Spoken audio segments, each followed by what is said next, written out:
Hello and welcome back to my channel. A bit of a different vibe here. I'm joined by Sam. Hi. Davis. Doxed.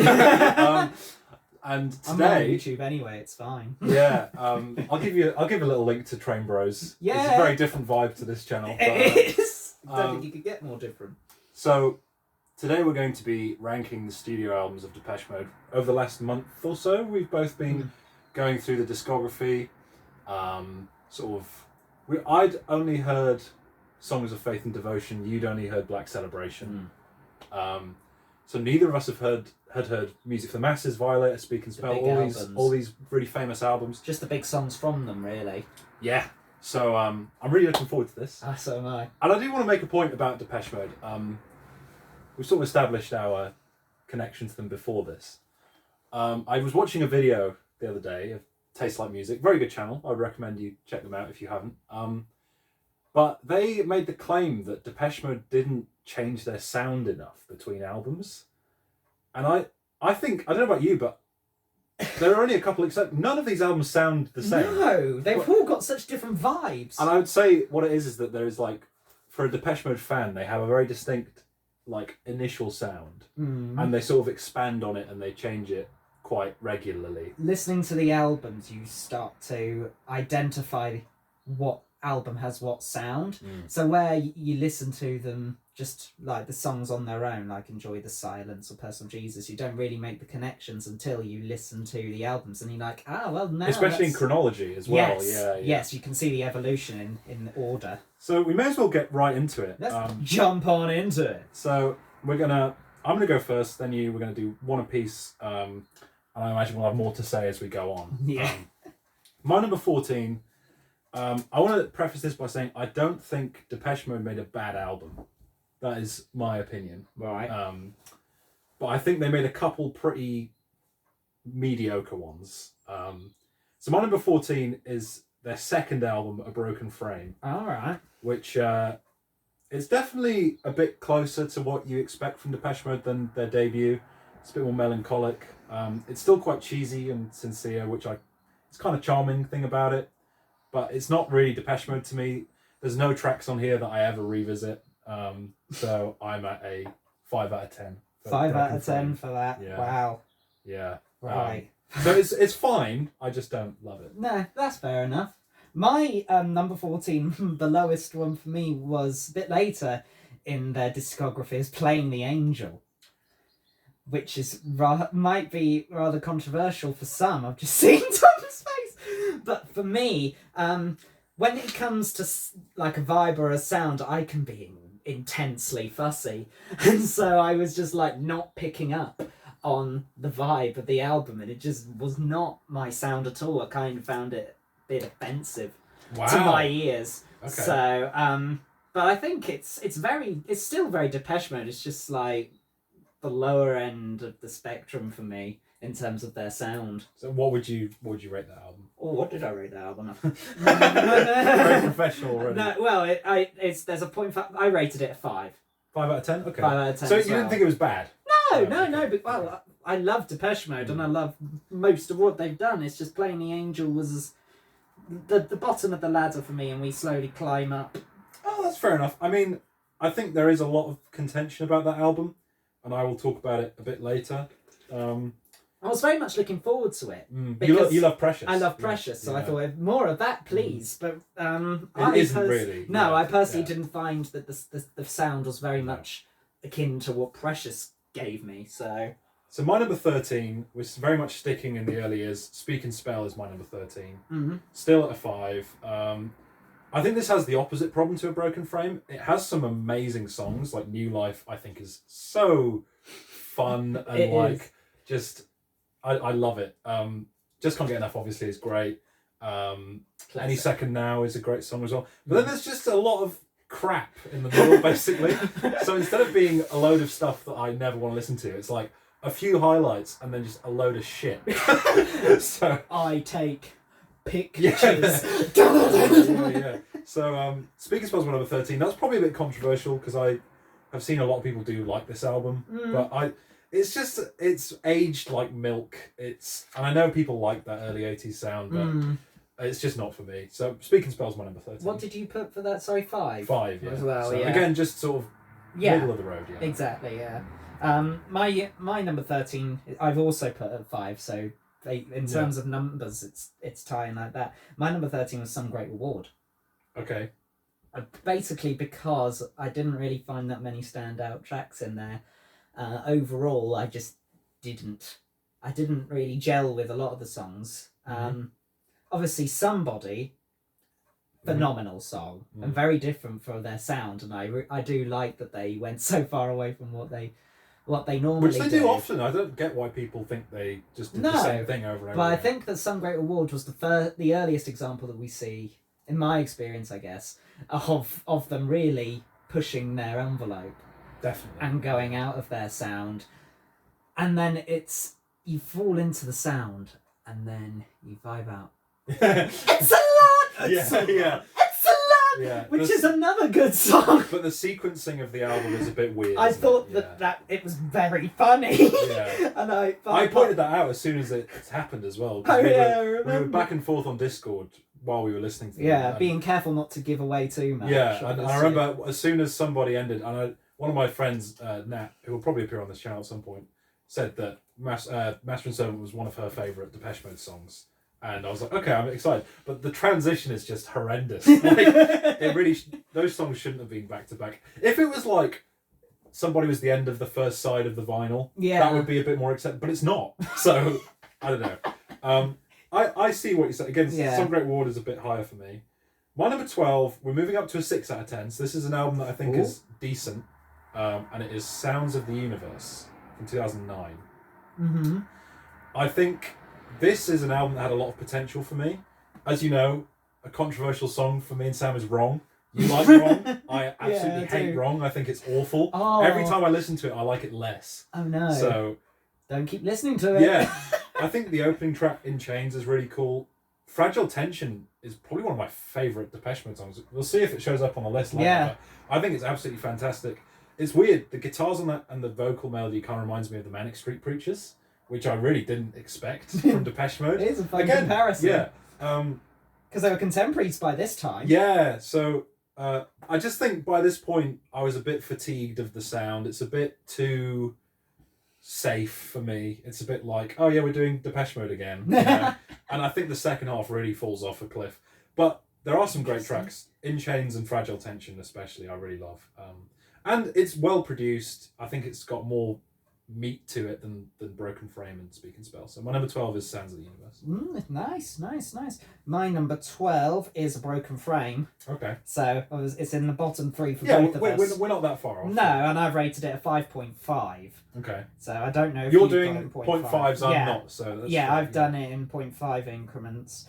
When I first started out doing it, I was like giving each one a unique number, but obviously, as you see, Playing the Angel and Some Great Reward are both at 5, so I abandoned that quite quickly. Yeah.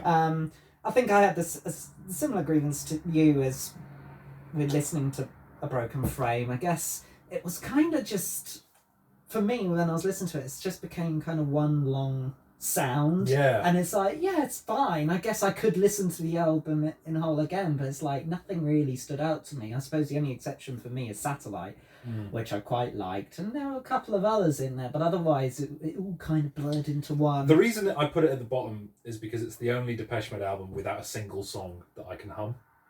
So that's I guess that's very good. That's a very good way of thinking about it. So yeah, your 12 Broken Frame. My number 11, just missing the top 10, is Spirit from their latest album, 2017. I think I'm going to really... I've got this at 11, it's a 6 out of 10 again. But I think this is one of their best produced albums. I think it sounds really cool, the overall sound of it. I just think the songwriting is a bit lacking here, apart from, the opening 2 tracks, Going Backwards and Where's the Revolution, they're really cool. I also think this has their worst song they ever did, which is Scum. Scum is awful. It's one of the worst things I've ever heard in my entire life. So I'll talk about that when I get to the album, because I think it's an interesting thing. Yeah, I think they were trying to do a political album, and even on Where's the Revolution, it's really on the nose, and it's not subtle. I don't. Apart from a couple exceptions, I never thought they were the lyrics was a big standout for them. But I think especially on that album, they really fall flat for me. But again, I think the sound of it is really cool. I just wish the songs were a bit better and more consistent. That's definitely better. I agree. I think what you say is very fair. My number 11 is, and you might, like, purists might not like this, but it's Speak and Spell. So again, it's still in double digits for both of us. The early albums haven't done very well for either of us. Really, apart from Just Can't Get Enough, which I knew beforehand going into it, it's just not... It's not a sound you want to listen to for a whole album. It's very twee. Yeah. That's the word I'd use. And I like that Vince Clarke was part of Depeche Mode, but I think that him leaving was good for both acts, and I think that both Depeche Mode and Vince Clarke in his other projects, Yazoo, Erasure, they both succeeded better without each other. So I compare it to a toxic relationship. they're better just being friends. Yeah, because especially on Speak and Spell, I think Clarke wrote most of this. I don't think Gore wrote any of the songs. He might have written one. No, it was predominantly Vince Clarke's album, and I don't know if I said I gave that a 6. Okay, so my number 10 is... There are 2 albums that I thought you'd have at the bottom, and you've mentioned neither of them. Interesting. So I'm very intrigued by that. My number 10 is the one was one of those 2, which is Exciter. Right. Which is a much more low-key, quiet album. I do quite enjoy the sound of this album. It's still a 6 out of 10, by the way. Right. So still decent. I wouldn't go out of my way to listen to it again, but I wouldn't mind listening to it again. Right. Which for your 10th best album, that's pretty good. Of 14, Yeah. I think the bookend tracks, so the opener and the closer, Dream On and Goodnight Lovers, are fantastic. Mm-hmm.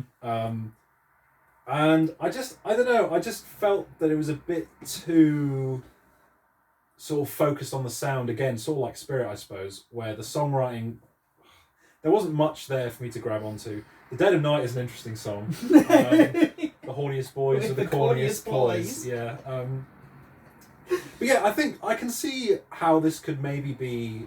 This is sort of a very divisive album, as what I've gathered. I think some people really love it, and some people just don't care. So, because I can see why, because it's such a unique sounding album in their discography. Yeah. Like, how can you say that they don't change their sound when they've got an album like Excite and an album like Speak and Spell? Like, completely different universes. You cannot compare those two. So it makes the top 10, but it's not one it's not one I'm gonna revisit loads.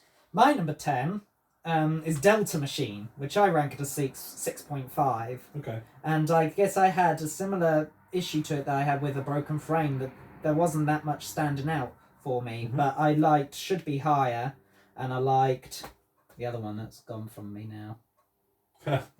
Should have been you. I kind of like that one. I can't remember what it's called now. That one. There you go, editor Tom, put it down there. just to address the issue. But those are the only 2 really that I thoroughly remember. Not a bad album, makes the top 10, but nonetheless, it had stiff competition, let's face it. Well, I was just going to say, 9 upwards are all albums that I think are very good and I would recommend, which is a 7 out of 10. So right, yeah. Just before I say some very controversial things, I feel like I've managed to escape controversy so far with my list. All right, thanks for watching, everyone in the vinyl community. As you can see, I've got a lot of later albums and the first 2 albums, but my number 9 is going to be an album that I'm predicting you're going to have a lot higher, which is Construction Time Again. Right. Which is their 3rd album. So 7 out of 10, I think it's a very good album. I think it's got a really cool flow to it, how all the tracks sort of transition into each other. Some really great highlights. I think Love in Itself is really cool, but you really come here, for me, for Everything Counts and Then. Those 2 songs are fantastic. Easily the best songs they've done so far, and that includes Just Can't Get Enough. So, don't want to hear it. Those songs are better than Just Can't Get Enough. It's okay, I will defend you. Yeah. And it's definitely an album that grew on me a little bit, but like you said, the competition was so stiff. I don't think it has changed spot, even though it's grown on me. Like, I like it more than when I first listened to it. Everything is had that inflation. It's sort of a bit twee for me, still. It's that early 80s sound. I don't know, something about it. It's not really for me. But it still manages to be a good album that I would recommend listening to, despite not entirely being my thing. And Then is fantastic. I would sort of compare it and maybe cover your ears. I want to make a Radiohead comparison here. Oh no! They have a very infamous song called Street Spirit, which was the closing track on their 2nd album. And that was sort of like a a sign of things to come in their evolution of their sound. So it's like Creep is out the window. We're going to be doing some more experimental things. Get rid of that Creep. And that's what I think of when I think of And Then. That feels like something new for Depeche Mode. It's like, hey, come on, we got some exciting There's things. There's more coming. to us than just Can't Get Enough. Yeah. So Construction Time Again's my number 9. It's a very good album. But like you said, the competition is just so Indeed. tough. And that's why my number 9 is quite low comparatively. My number 9 is Ultra. Okay. That was the other one that I thought you would have really low. Yeah. Yeah. And to be fair, it's not very up there in terms of, like, you've said that things from 9 upwards is something that you would recommend to people. I wouldn't necessarily recommend Ultra, just to anybody, but it's got a few songs that are pretty good. I think it was quite a nice sort of hark back to their late 80s sound after Songs of Faith and Devotion was a bit different, in my opinion, but we'll come back to that when it comes up. Overall, not a bad album at all, really. Just nothing particularly stand out to me. There were a couple of tracks that I did really like, mainly early in the album. I think they kind of front-loaded that album.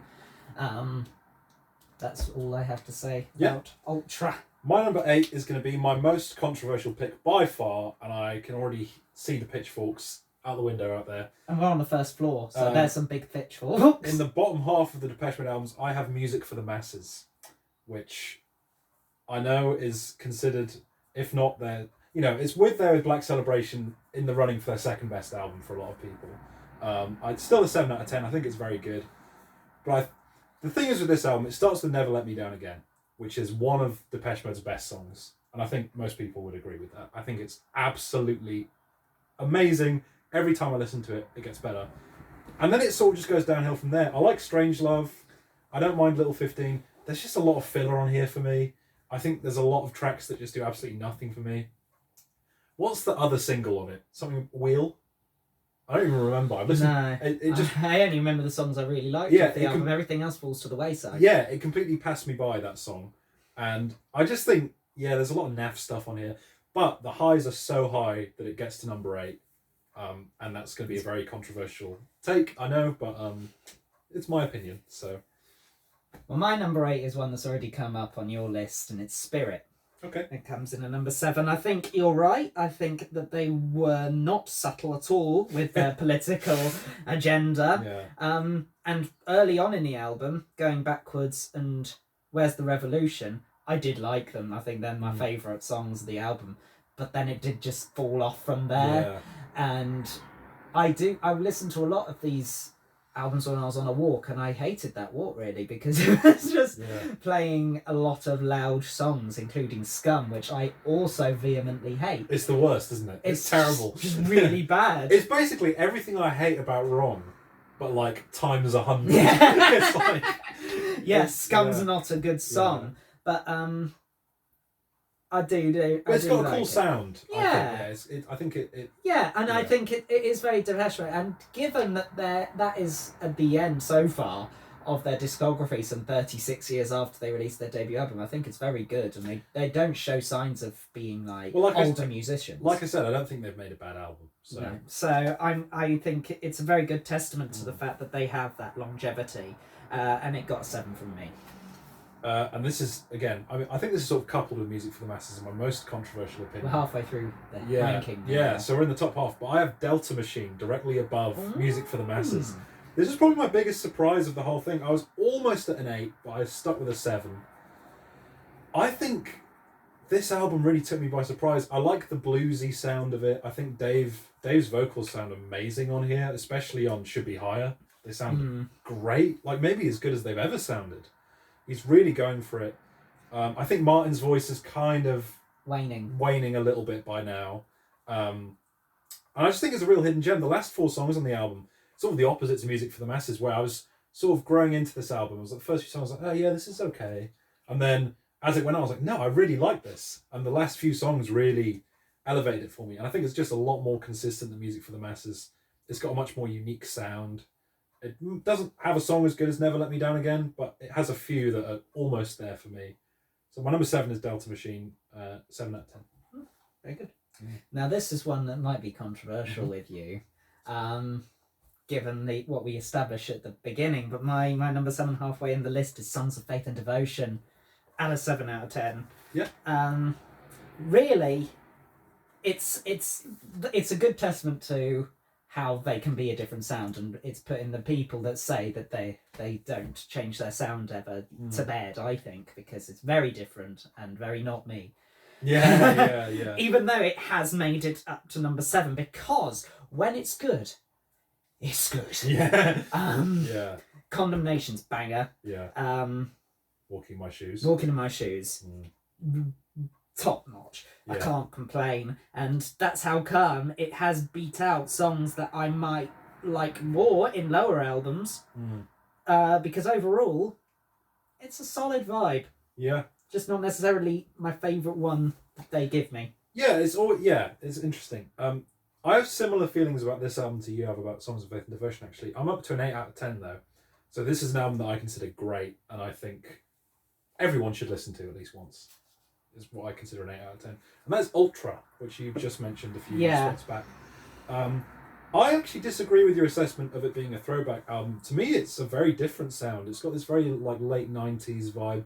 I guess the way it's similar to albums like Violator and Black Celebration is the big string sections on tracks like Home, which is just absolutely gorgeous.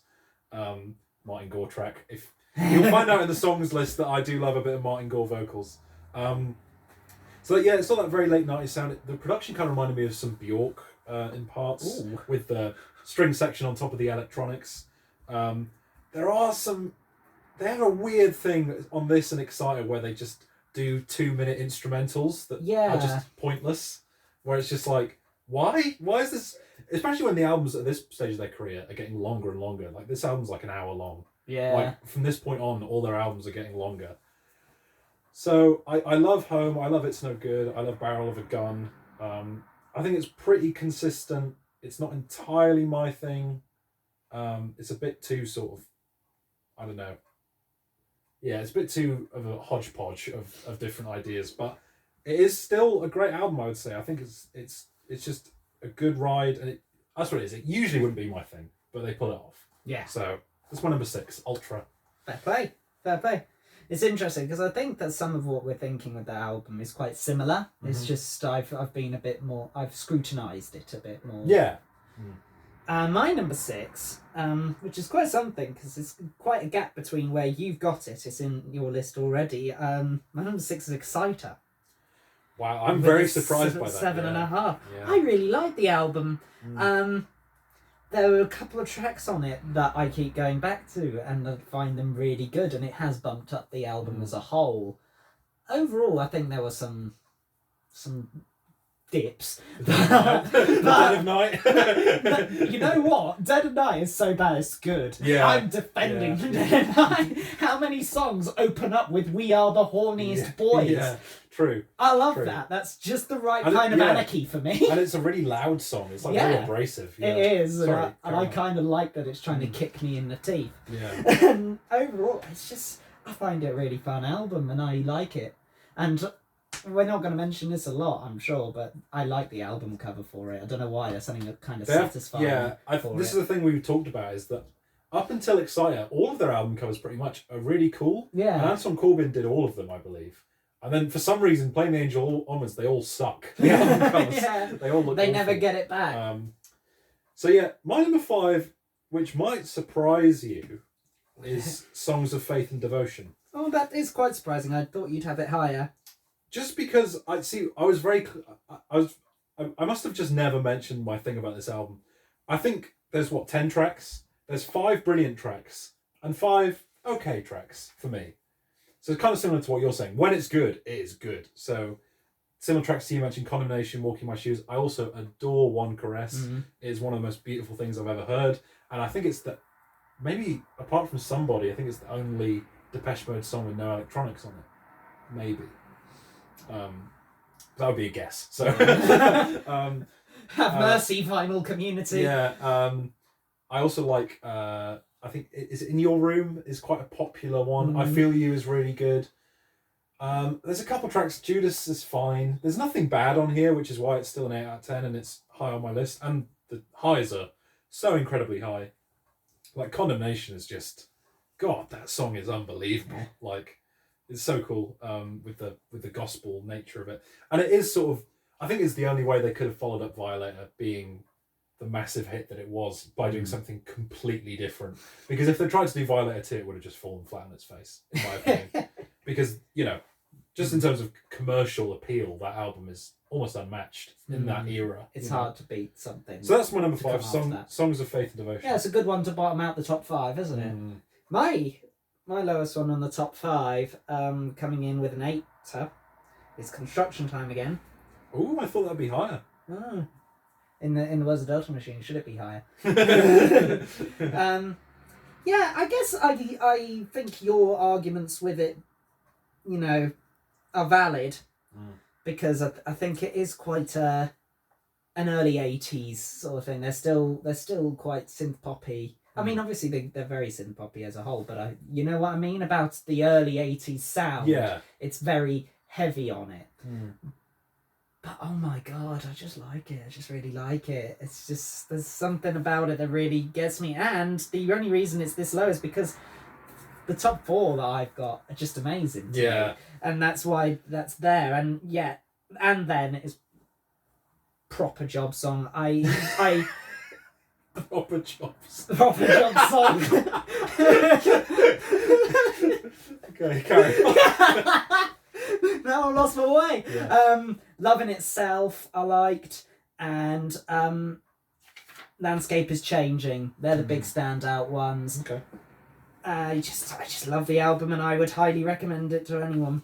I think what you just said is a very good point because, yeah, the only reason Songs of Faith and Devotion landed so low is because there's just so much competition, and I've realised now that there is going to be a lot of difference in our lists, really. Yeah. Because I've now got your bottom album, which is Playing the Angel at number 4. Wow. Which is, if I did 0.5s, this would be an 8.5, but I don't, so it's still an 8. I can see what you mean, though. This is a very divisive album. A lot of people don't like the way it sounds, but they like the songs. They don't like the way the songs were produced, because it's a very compressed album. It sort of sounds like a rock album. It sounds nothing like anything else they've ever done, apart from Precious, which sounds like it could fit into the 90s stuff. Yeah, like Ultra. Yeah, or Sounds of Faith and Devotion or something like that. But I really love the rock side of it. I think John the Revelator it's just amazing. It's the way Dave is like, the bye-bye ceremony, bye-bye, say him again. And it's like it shouldn't work, but it does. And then the big backing vocals on the hook is just amazing. Fair enough. Yeah. I can't really say much Yeah. more than what I said. It's my lowest album. Yeah. I mean, that's fair enough. I can completely understand it. It's just, it is a complete vibe thing. Because I put this on and I was like, wow, this is a bit of me. To be honest, I thought it would be hard for you. Yeah, so... because I think I realised that I hated it as much as I hate. Scratch that. Didn't hate it. Didn't hate anything. Relatively to Depeche Mode. Yeah. In this context... Like, comparatively, I hated it. But I was just like, Tom's going to love this. Yeah. Yeah. And out of spite, you put it last. Yeah. So what's your number 4? My number 4 is Music for the Masses. Okay. Which is interesting. I do love disparity. Neither of us made it to the top 3, though. And it's a usual mainstay in top 3s. But I do love Never Let Me Down Again. Yeah. I held off saying it when you said it was an amazing song. I agree, though. I think it's an absolute banger. And it's a classic. It's up there. It's definitely up there. I also like the things you said, which I think has got the sort of slower pace of Somebody, but still featuring that synth poppy thing. Strange Love's a good song, but really it's fallen away because it's a song I knew beforehand, and so it didn't get as much attention from me. And also, whenever I think of that song, I think of Tainted Love. Interesting comparison. Well, it's the way he says Strange Love is the same way they say Tainted Love in Tainted Love. So, I don't know. I just think of the Stanley Kubrick film, Doctor Strange. Yeah, well, there you go. Or How I Won the War. But overall, I think as well, I also kind of liked Little 15. It builds up to a better ending. That was one that I knew before going in as well. So right, I didn't, and also Nothing. So that was quite. Not the song, just also Nothing. Also that's a good way to finish. Instead of ending your presentation with end it with and also Nothing. Yeah. That's how you do it. My number 3, again, an album you had right at the bottom. Some Great Reward, which was I number noticed 13. you hadn't said it yet. Which I basically disagree with everything you said, apart from the nice things you said about Somebody, which I agree is an amazing song. I also like Master and Servant. Yeah. Don't dismiss that. That you didn't. I liked it, but it wasn't a standout for me. I love People Are People. I think it's a great song. And I remember when I was listening to the album for the first time, because you'd already heard Somebody, and I was on It Doesn't Matter, which is the first Gore track. I was like, well, I think I really like Martin Gore's vocals. And you were like, well, you wait for it. Yeah, But let's just say you'll like Somebody. Although It Doesn't Matter was a little bit overshadowed by Somebody, I still think it's a beautiful track. Blasphemous Rumours is amazing. It's so dark, but then the hook is so catchy. And that dynamic works really well within Depeche Mode's discography because they're doing this dark synth pop. Like the verses are about a girl slicing her wrists and killing herself, and then like her funeral, and then the chorus is like a big like rocking thing. So I think it's an amazing album. I'll happily own it. It was so close to a 9 for me, but I'm sticking at an 8. I forgot to mention Blasphemous Rumours, but I also really liked that song. I don't think there's any bad songs on that album, and I thoroughly enjoy it start to finish. So. Well, that's great for you. What number did you give it? I give it an 8. You gave it an 8. Yeah, Ooh, so close it's still to a at 9. 8. Close to a 9. Bell. Well. Yeah. Well. my bronze medal goes, quite interestingly, given where you had it, Sounds of the Universe. Yeah. And I gave that an 8.5. You criticise it for being samey. I don't critique samey. I liked it. It had the sound that I wanted, and it kept giving it to I me. suppose also in the way the albums were released, it was just after Playing the Angel, and I was on this high of Depeche Mode are doing something different now, and you were on the high of Depeche Mode are doing something different now.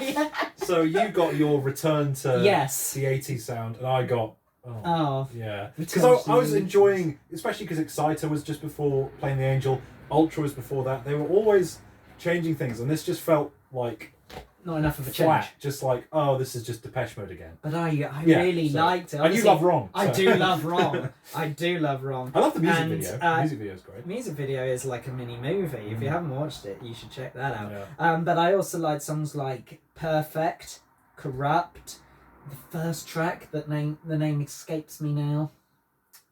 Is that I've got it written down here. Actually, there's one I liked. In Chains. In Chains was a good one. Yeah. Overall, I'd go back to that album actually. It was. It's interesting that you have a later years album so high that isn't Playing the Angel. That's usually the one that ends up being high. That's interesting because that's your bottom. We know where I stand on Playing the Angel. Speaking of interesting, we have the same top 2. Really? Or will we have it in the same order? Ooh.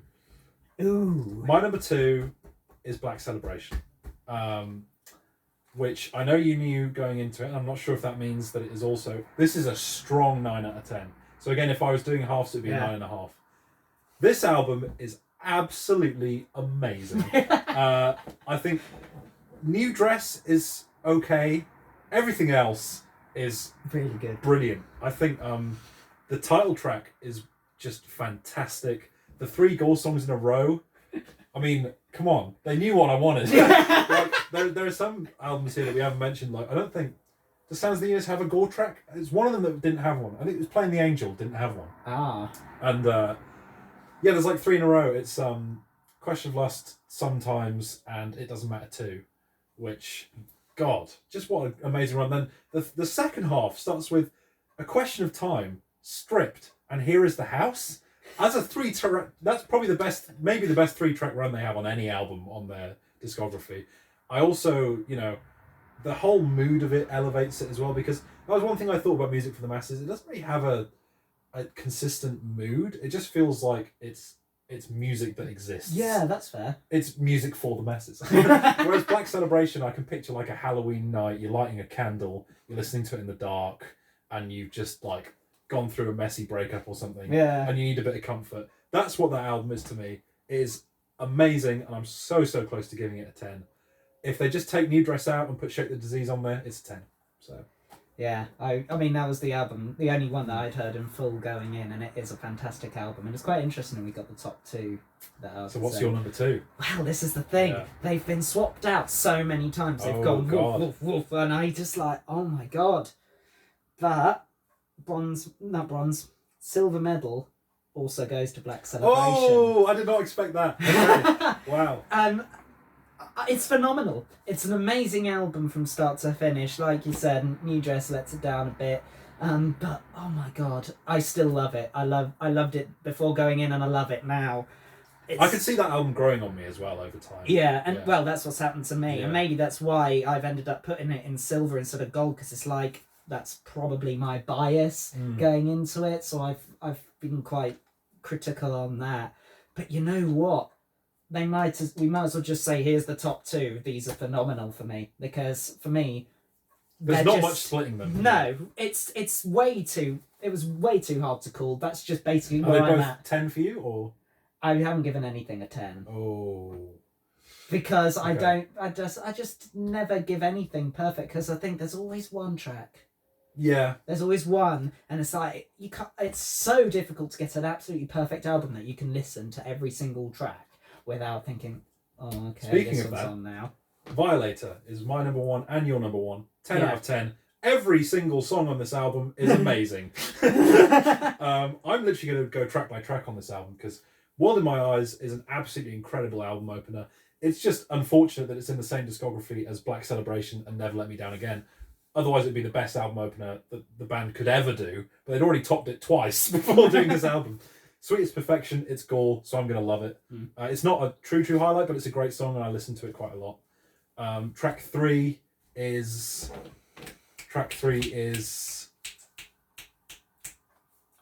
Oh no. Is it We're Personal gonna cut Jesus? this bit out. It's Personal Jesus, right? I'm pretty sure it's Personal Jesus. I can carry on. Personal Jesus is Yes. amazing. The guitar riff is great. It's so iconic. And even then, it's not a top 3 song on the album for me. I think it's amazing, but there are other songs that are better. I don't remember the rest of the order, but I know it's Waiting for the Night is brilliant. Halo is brilliant. And then the run that is Enjoy the Silence, Policy of Truth, and I was getting so passionate then. The run that's Policy of Truth, Enjoy the Silence, and Blue Dress. Wow. What a 3-track run. God, I think Blue Dress is one of the horniest songs I've ever heard in my life. And if anybody but Martin Gore was singing that song, it would not work. It would be too creepy. But he pulls it off. Because it's so sweet and it's so tender and beautiful. And Clean is not my favourite on the album, but again, every song on this album is great. It's probably the best pop album I've ever heard in my entire life. That's And it's a 10. So, wow. what do you have to say about it? Violator. 9.5 is probably the highest I could rank any album I've listened to. It's definitely up there as one of my favourites. But I didn't like the last couple songs on the album. You didn't like Blue Dress? Is that the... That's the penultimate one. Oh, right. No, then it's not that one. I didn't mind that one. I didn't... Clean? Oh, no, I did. I think maybe I've listened to the bonus bits on it. Maybe. And that's what brought it down. But yeah, World in My Eyes also didn't really stand out to me that much. That one's grown on me. So Right. maybe... Cause I love because they bring in the sort of the gospel elements that they definitely bring in more in Songs of Faith and Devotion. That's all. And that's it probably is Yeah. a testament to the sort of things that I like, because I've rated Songs of Faith and Devotion quite low because of the sound. But the reason why it's above Back Celebration, which I think as a whole is a brilliant album, and there's probably a little bit more of Violator that I didn't like, when it's good, it's the best. Enjoy the Silence is a song that I have known for a very long time, and it's absolutely... That's one of those songs phenomenal. where every time I listen to it, it feels like the first time I'm listening to it all over again. It's you know? amazing. And then the songs that I learnt out of it, like that I heard for the first time on the album, like Sweetest Perfection and Clean, which so obviously I have listened to more of the album than I should have done. But I did like Clean. I did like Halo. Personal Jesus, I've always known it as a banger, but like you, it's quite low down now, comparatively speaking, because the album is absolutely phenomenal, and I just have to give it its due as being... It's worth the hype. It definitely is, and it's like part of me wanted to go, I can't put Violator at the top, that would be too easy. But really, Yeah, it's the best it album. is. Yeah. They really did pull it together for it. But like I've already said, for me, Black Celebration and Violator, if we weren't putting them in a numerical order, if people said what's the best Depeche Mode album, I'd say it's between Violator and Black Celebration. Because if we film this video next week, I might have said Black Celebration is number one. It's just where it's at the moment. And ultimately, they're just absolutely amazing albums. And I think it's a testament to that we have got both of them in our top two. And they're the only ones in our whole list that we have in the same place. Which is, a testament to those albums. Because, look, you had my 3 and 4 at your bottom 2. Yeah. Which, I think what brought us together is that, it's just, the thing is with Violator as well, it's because Black Celebration is such a more intimate album. Mm-hmm. And Violator is like a stadium album. Yeah. But that change doesn't feel jarring. It doesn't feel like... No. Oh, it works. Yeah. And I think it is... And then you have tracks like Blue Dress, which are so intimate. Like, maybe a bit too intimate. Put it on. I need a drink. That is our Depeche Mode ranking. Stay tuned. I'm not sure how long this has run for. 40 minutes. So We'll see if we can cut this down a little bit. But I enjoyed it. Hopefully people will get something out of it. I know not everyone in the VC is into their 80s, 90s music. But I do think Depeche Mode have some great songs. And I think, you know what, I would say, if you're not sure about Depeche Mode, listen to Somebody, listen to One Caress. Those songs that are completely different to anything else they ever did. And then maybe, Beatles fans, like, One Caress is so similar to Eleanor Rigby without being a direct copy of it, And I think if you listen to those songs, you'll realise that there's more to them than the 808s and the synthesizers and all this stuff. You see their range. Yeah, exactly. Especially Somebody. That's just, So, I've been Tom. And I've been Sam. And thank you for joining us, and stay tuned for the top 20 songs video.